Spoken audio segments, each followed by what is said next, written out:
Hello students, class 6 का English translation का chapter 19 है future indefinite tense. Okay, future indefinite tense.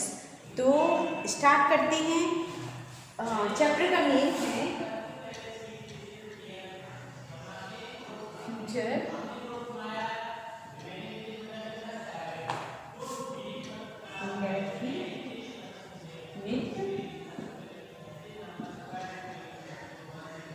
Tense. Future indefinite tense. Okay, तो chapter 19 का future indefinite tense है। तो as usual हम सबसे पहले पहचान देखेंगे। ओके, तो पहचान क्या है हमारी टेंस की? हमारे टेंस की पहचान क्या है? तो फ्यूचर इंडेफिनिट टेंस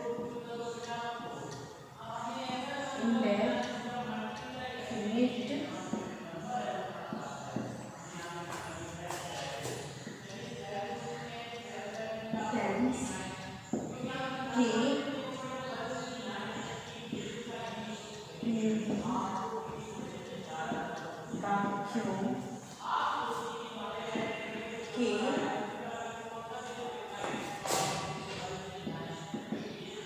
वाक्यों के अंत में गा गी गे आदि आते हैं। ओके, तो एक पहचान क्या है हमारी टेंसों की कि फ्यूचर इंडेफिनिट जो टेंस है, जो फ्यूचर इंडेफिनिट टेंस के हिंदी वाक्यों के अंत में गा गी गे आदि आती हैं। इससे हम पहचानेंगे कि जो हमारा सेंटेंस है वो फ्यूचर इंडेफिनिट टेंस है। ओके, और नंबर 2,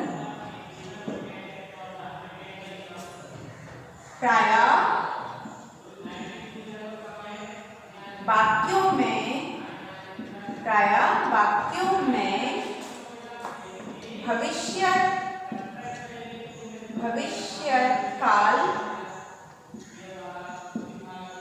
काल सूचक शब्द यानी कल, परसों,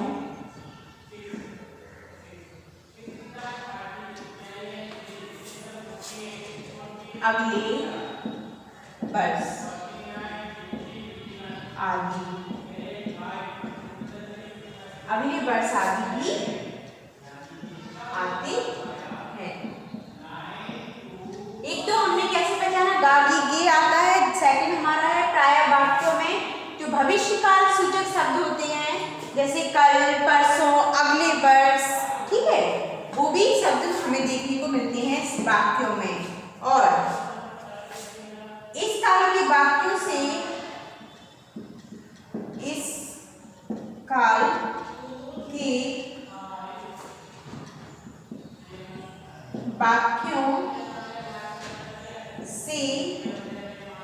कार्य के पूर्ण होने,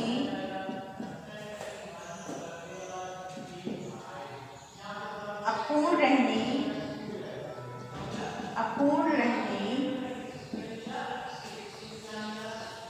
या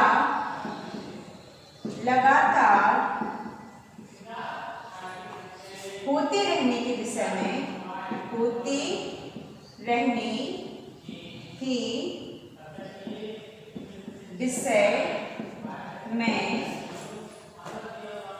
कुछ भी ज्ञात नहीं होता है। ठीक है, इस काल के वाक्यों से कार्य के पूर्ण होने, अपूर्ण रहने या लगातार होते रहने के जो विषय में कुछ भी हमें पता नहीं चलता है। ओके,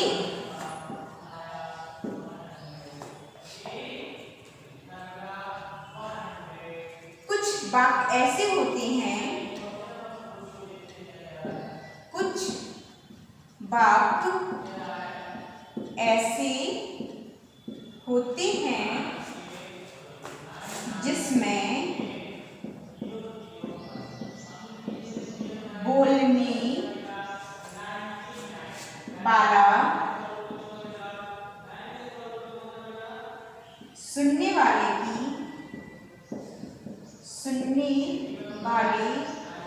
की इच्छा, सलाह,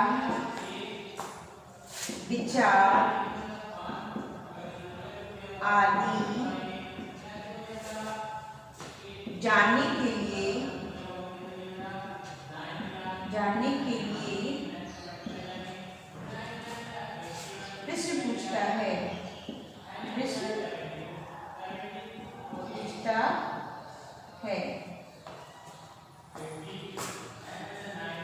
जैसे क्या मैं दरवाजा बंद कर दूं? ओके, क्या हम कल वहाँ चलें? ओके, तो क्या है कि जैसे फ्यूचर इंडेफिनिट टेंस के हिंदी वाक्यों के अंत में गा, गी, गे आदि आते हैं। ओके, और प्रायः वाक्यों में भविष्य काल सूचक शब्द यानी कल, परसों, अगले वर्ष आदि भी आते हैं। ठीक है। नंबर 3, इस काल के वाक्यों से कार्य के पूर्ण होने, अपूर्ण रहने या लगातार होते रहने के विषय में कुछ भी ज्ञात नहीं होता है। ठीक है। नंबर 4, कुछ वाक्य ऐसे होते हैं जिसमें बोलने वाला सुनने वाले की इच्छा, सलाह, विचार आदि जानने के लिए प्रश्न पूछता है। कुछ वाक्य ऐसे भी मिलते हैं जैसे क्या मैं दरवाजा बंद कर दूं? क्या हम कल वहां चले? ओके, ये वाक्य भी फ्यूचर इंडेफिनिट टेंस के वाक्य हैं। ओके, तो ये हमने अभी देखी है फ्यूचर इंडेफिनिट टेंस की पहचान। अब हम देखते हैं फ्यूचर इंडेफिनिट टेंस के रूल्स। ओके,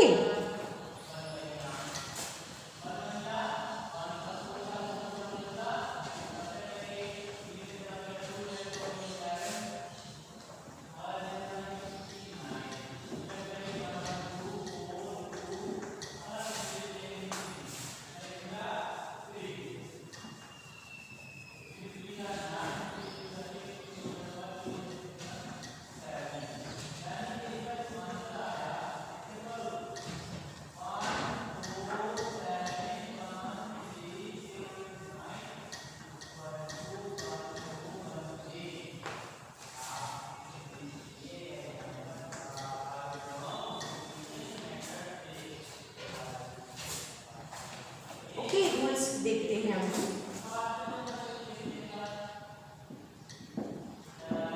देखते हैं जैसे इस टेंस के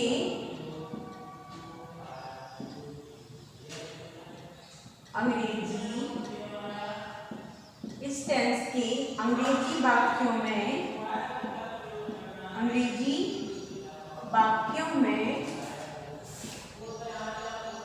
बिल या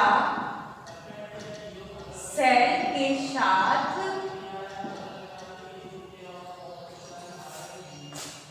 वर्ब के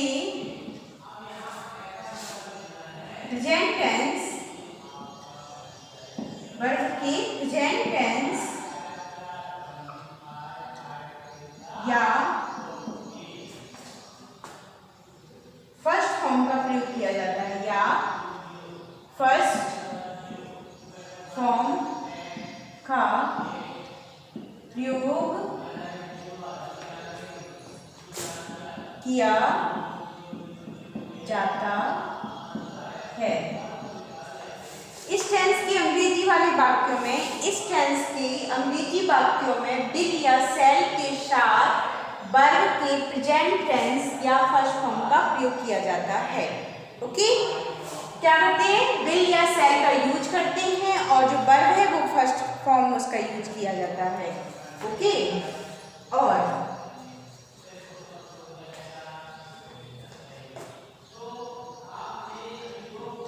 आई वी के साथ शैल का और शेष सभी सब्जेक्ट के साथ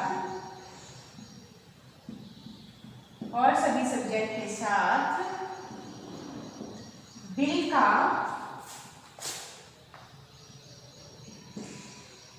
प्रयोग किया जाता है।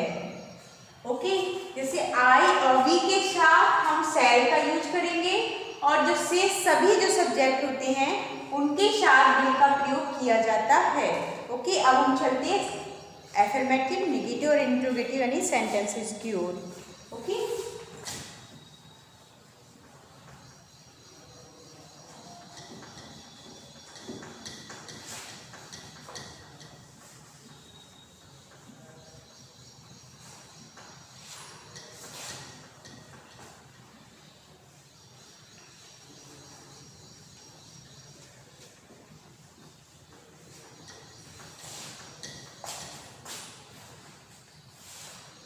चलते हैं एफर्मेटिव स्टेटमेंट।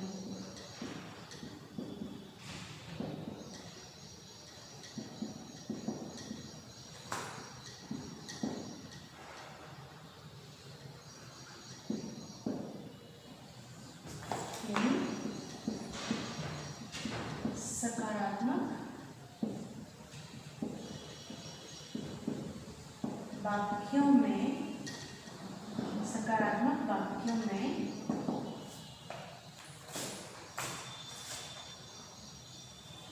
क्या है, सब्जेक्ट के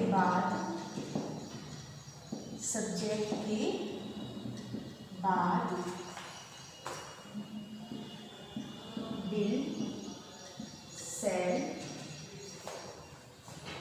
और वर्ब की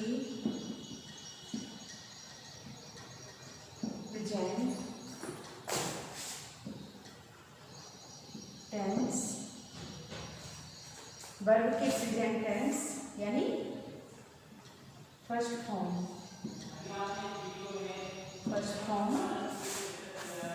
का प्रयोग किया जाता है। एफर्मेटिव स्टेटमेंट्स यानी सकारात्मक वाक्यों में क्या करते हैं, सब्जेक्ट के बाद विल, शैल और वर्ब के प्रेजेंट टेंस यानी फर्स्ट फॉर्म का यूज करते हैं। अब एग्जाम्पल देख लेते हैं।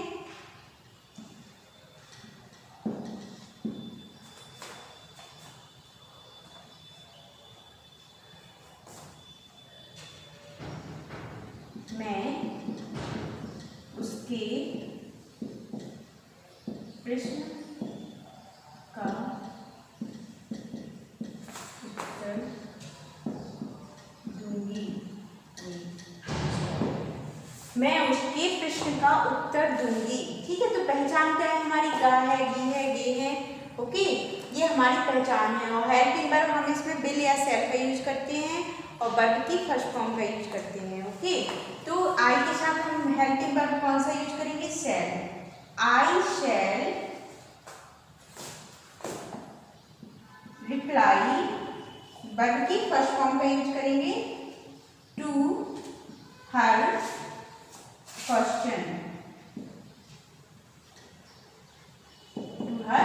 क्वेश्चन, मैं उसके प्रश्न का उत्तर दूंगी, तो I shall reply to her question. Okay, 2 हम आज मैच खेलने जाएंगे। ठीक है, तो बी के साथ भी हम क्या करेंगे, शैल का यूज करेंगे ना, तो we shall go to play the match today. Okay, मैं उसकी प्रश्न का उत्तर दूंगी, तो I shall reply to her question. Okay, हम आज मैच खेलने जाएंगे, तो we shall go to play the match today, आज। ओके, और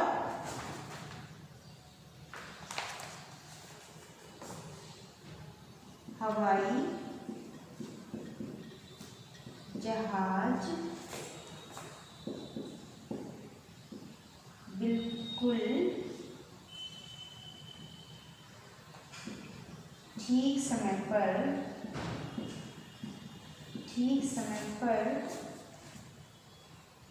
हवाई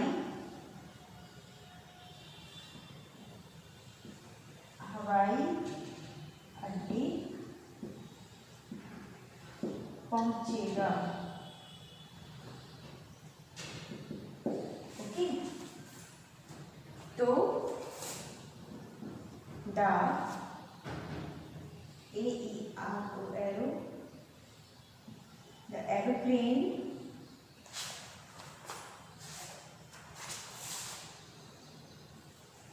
will reach the airport on time। Okay, हवाई जहाज बिल्कुल ठीक समय पर हवाई अड्डे पहुंचेगा, तो the aeroplane will reach the airport on time. Okay, तो ये हमने आपको प्रेजेंट इंडेफिनिट का अफर्मेटिव सेंटेंसेस समझा दिया। ओके, अब हम चलते हैं नेगेटिव सेंटेंसेस की ओर।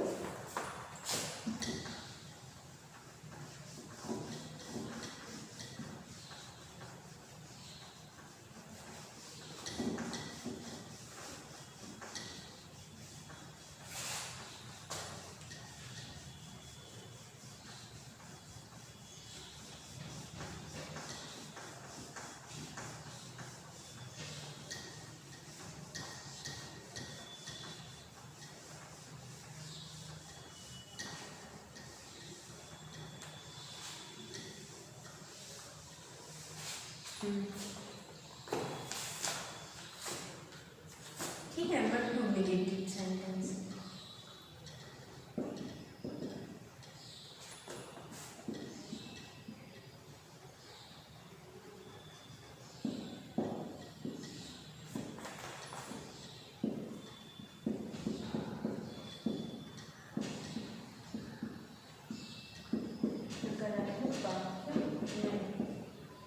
नकारात्मक वाक्यों में बिल सेल के बाद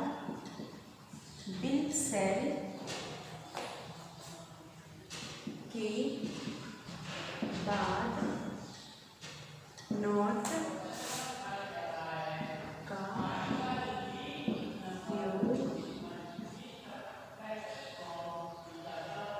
किया जाता है। ठीक है, तो देखिए जैसे नेगेटिव स्टेटमेंट्स है, तो जैसे नकारात्मक वाक्यों में विल सेल के बाद नॉट का प्रयोग किया जाता है। ओके, विल सेल के बाद हम नॉट का यूज करेंगे।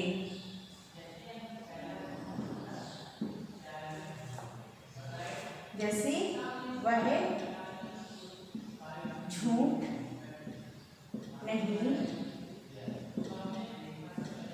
बोलेगा, जैसे वह झूठ नहीं बोलेगा। ओके, तो he will not tell lie. Okay, जैसे वह झूठ नहीं बोलेगा, नहीं है ना, नेगेटिव वाला वाक्य है, तो ही विल, हमें हेल्पिंग वर्ब के बाद नॉट का यूज करना है ना, तो will not tell a lie. Okay, जैसे वह कल दफ्तर नहीं जाएगा। ठीक है, तो he will not go to office tomorrow.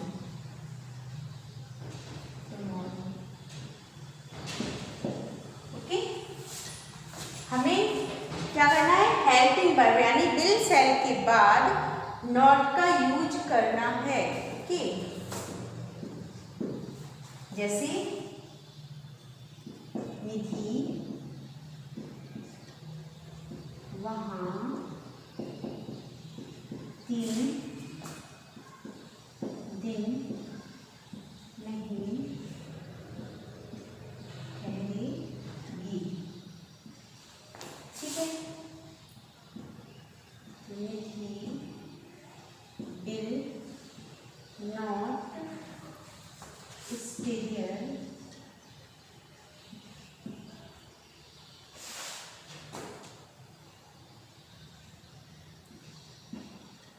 3 दिन।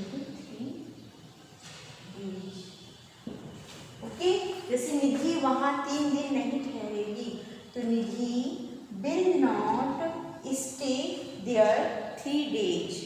ओके, अब हमने क्या देखा, ये फ्यूचर इंडेफिनिट टेंस का जो हमारा नेगेटिव स्टेटमेंट्स था वो हमने देखा। अब हम चलते हैं इंट्रोगेटिव स्टेटमेंट्स की ओर।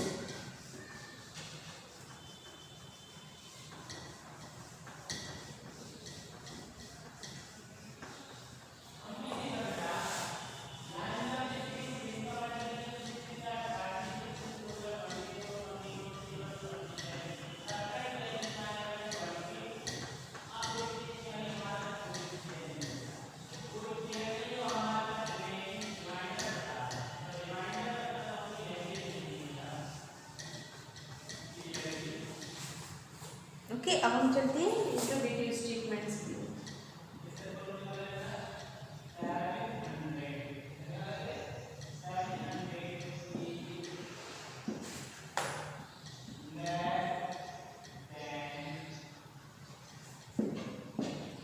इंट्रोगेटिव स्टेटमेंट्स यानी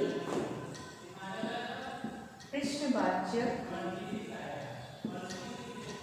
वाक्यों प्रश्नवाचक वाक्यों में क्या करते हैं, सबसे पहले यदि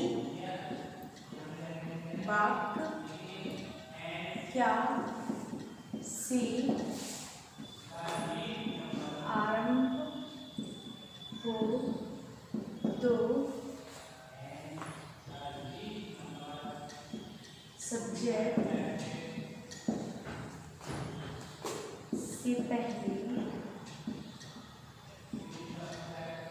से पहले सेल विल का प्रयोग किया जाता है।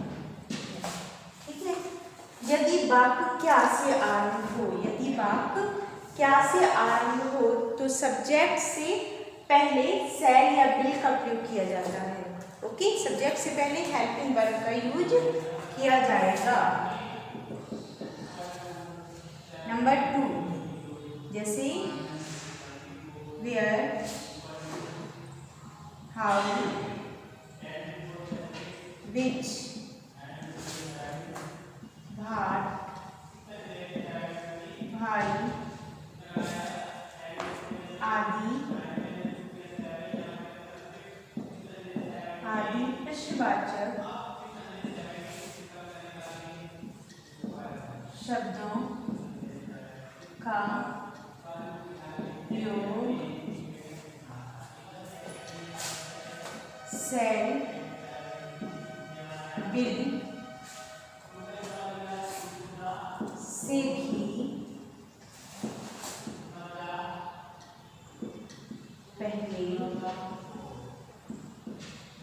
करते हैं।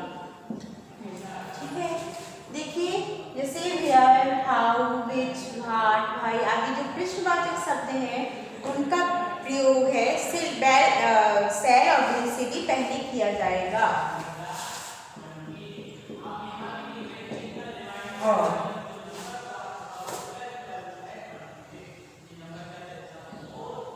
नेगेटिव क्वेश्चंस में सब्जेक्ट के बाद नॉट का प्रयोग किया जाता है। ओके, जो नेगेटिव क्वेश्चंस हैं उनमें सब्जेक्ट के बाद हम नॉट का यूज करेंगे। और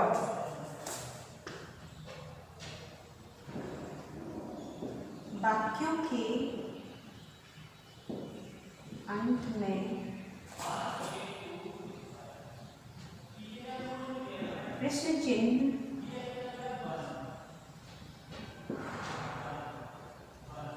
अवश्य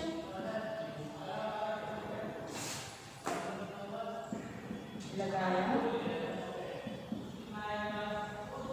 जाता है।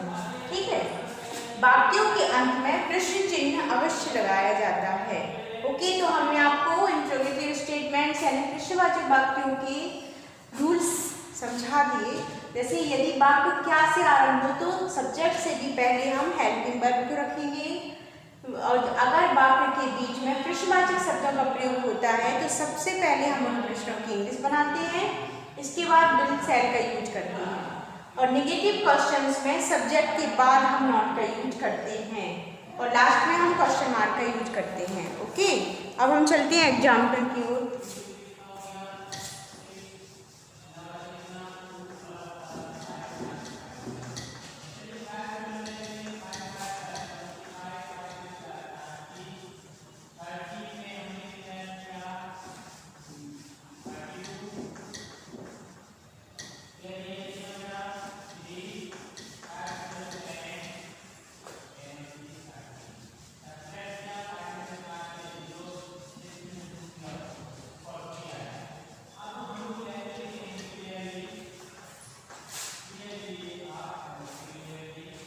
अब हम इंट्रोगेटिव स्टेटमेंट्स के एग्जाम्पल देखते हैं।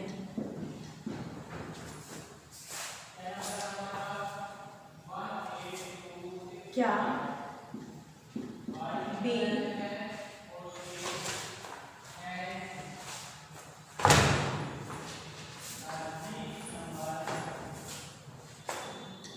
जैसे क्या मैं